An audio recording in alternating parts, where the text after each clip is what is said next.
पानी की बूंद का सफर। एक बादल में एक छोटी सी पानी की बूंद बनती है। बादल आसमान में तैरते हैं और बूंद धीरे धीरे तैयार हो रही होती है।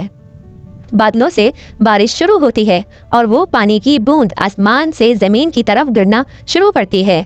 बूंद हवा में तेजी से नीचे गिरती है। पानी की बूंद जमीन पर गिरती है और एक छोटे से तालाब में शामिल हो जाती है। बूंद को अपने आसपास की दुनिया बहुत खूबसूरत और नई लगती है। तालाब से पानी की बूंद एक छोटे नाले में बहना शुरू करती है। नाला पहाड़ों से होता हुआ नीचे की तरफ जाता है और बूंद उसके साथ बहती रहती है। पानी की बूंद नाले से एक दरिया में शामिल हो जाती है। दरिया का पानी तेजी से बहता है और बूंद दरिया के बड़े पानी में गुम हो जाती है, लेकिन वो अपना सफर जारी रखती है। दरिया के पानी में बूंद दूसरी बूंदों के साथ मिलकर समंदर की तरफ सफर करती है। वो समंदर के बड़े और गहरे पानियों का हिस्सा बनने के लिए तैयार होती है। दरिया समंदर में गिरता है और वो बूंद समंदर के साथ मिल जाती है।